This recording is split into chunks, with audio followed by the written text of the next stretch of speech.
Spirits may be up when it comes to financial health in this country, but at the same time, millions of Canadians are struggling to get by. Government statistics put the number of Canadians living below the poverty line at nearly 3.5 million. In reality, the number of people unable to cover their basic needs is likely higher. Abigail Beeman reports on efforts underway in Ottawa to change the poverty line to better capture the extent of the problem. Oh, living check to check. It is tough. It's very tough. Making ends meet in downtown Vancouver is tough for Dad Levi. Sometimes I have to choose one thing or the other, especially for my daughter. We lifted 900,000 Canadians out of poverty, including 300,000 kids.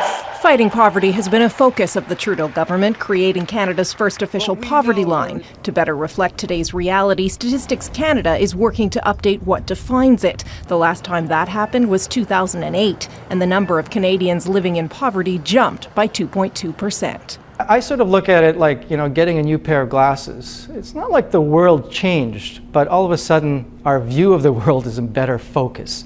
So we need to update our statistics just like we update our prescriptions.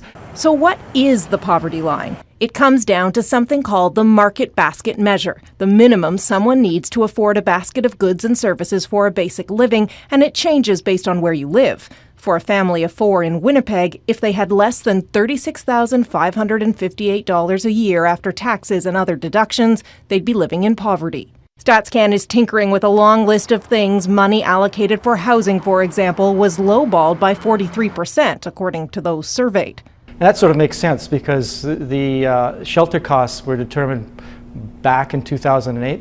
Things have changed in Toronto and Vancouver and many other cities. Here in Vancouver, homelessness has been consistently going up. We're at a record high number of homeless neighbors who are on the street right now. Another example, they're looking to take watches off the necessities list, but add cell phones. While experts agree having a clearer picture is always positive, some say the poverty line has problems. Calculations are tied to the needs of a specific family of 4, and it currently doesn't include Indigenous people or those who live in the territories, though Stats Canada is working on that.